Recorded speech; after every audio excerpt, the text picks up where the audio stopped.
Hello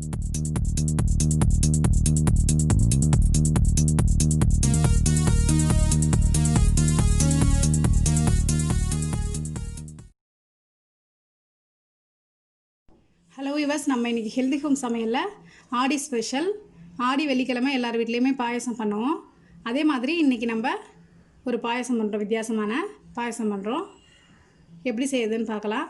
அதுக்கு தேவையான பொருட்கள்: ஒரு டம்ளர் கோதுமை மாவு, அதாவது 150 கிராம் கோதுமை மாவு, 2 table spoon butter, 25 gram butter, 7-8 முந்திரி, சீனி ஒரு 10 ஸ்பூன் வச்சுருக்கேன், 1/2 லிட்டர் பால், பொரிக்க எண்ணெய். இது வந்து திக்னஸ்க்காக கார்ன்ஃப்ளவர் மாவு வந்து 1 டீஸ்பூன் வச்சுருக்கேன். டேஸ்ட்டுக்கு வனிலா எசன்ஸ், சால்ட் தேவையான அளவு மாவு பிசைய. முதல்ல நம்ம மாவு பிசைஞ்சிக்கலாம். இப்போ நான் இந்த பட்டரை இந்த மாவில் போட்டு முதல்ல மிக்ஸ் பண்ணிக்கிறேன். நம்ம ரீஃபைண்ட் ஆயில் கூட யூஸ் பண்ணிக்கலாம். ஒரு 2 tablespoon refined oil use பண்ணாலும் நல்லாயிருக்கும்.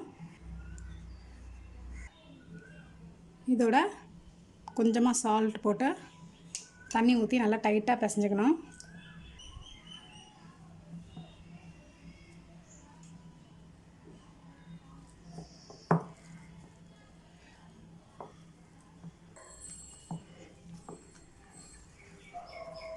மாவு பிசைஞ்சாச்சு.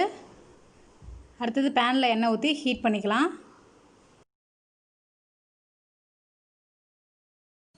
இப்போ மாவை 2 உருண்டையாக பிரிச்சுக்கலாம். நம்ம தட்டலாம், நல்லா கனமாக தட்டிக்கலாம்.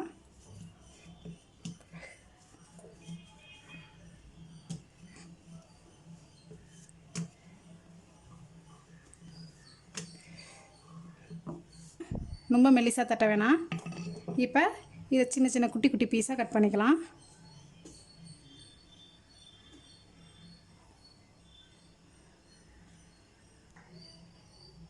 இதை மாதிரி சின்ன சின்னதாக கட் பண்ணிவிட்டு அப்புறம் குறுக்கையும் கட் பண்ணிக்கலாம்.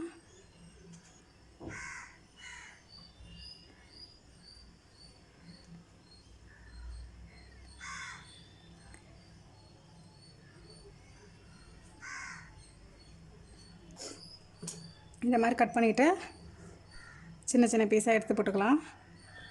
இந்த பாயசத்துக்கு வந்து கலகலா பாயசம் பேர். இதை பொரிச்சு எடுத்தோன்னே கலகலன்னு சத்தம் வரும், அதனால தான் இந்த பேர் இருக்குது. இப்போ அடுப்பில் எண்ணெய் சூடாகிட்டு போட்டு பொரிச்சிக்கலாம். இப்போ எண்ணெய் வந்து மீடியம் ஹீட்டில் இருக்குது. ஹீட் ஆகிட்டு இதை நம்ம போட்டு பொரிச்சு எடுத்துக்கலாம்.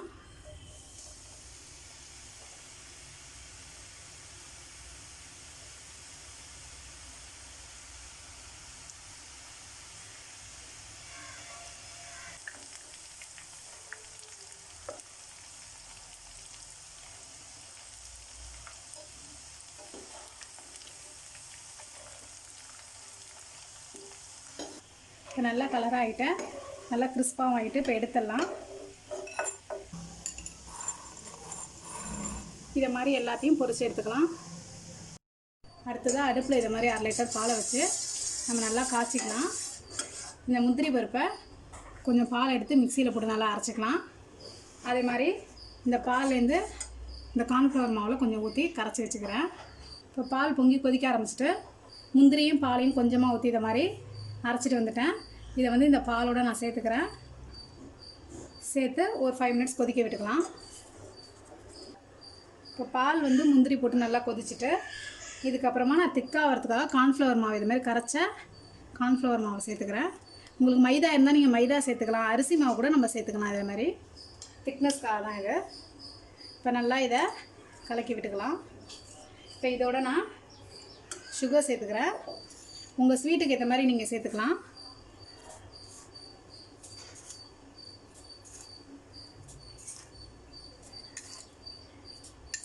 நான் 7 ஸ்பூன் சேர்க்குறேன்.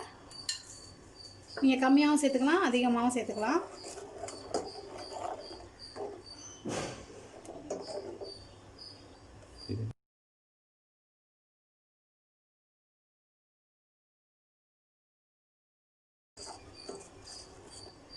நான் இதில் வனிலா எசன்ஸ் சேர்க்குறேன்.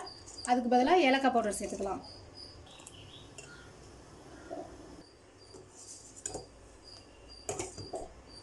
இப்போ பால் நல்லா கொதிச்சுட்டு நம்ம இதை பாசந்திக்கு கொதிக்க வைக்கிற மாதிரி நல்லா திக்காக கூட கொதிக்க வச்சுட்டா நல்லாயிருக்கும்.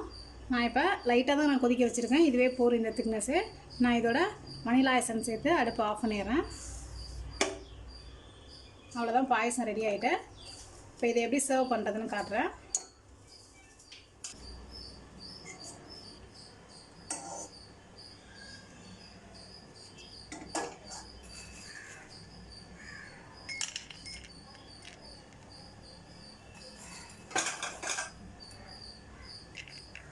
நம்மளுக்கு எவ்வளோ வேணுமோ அந்தளவுக்கு இதில் போட்டுக்கலாம்.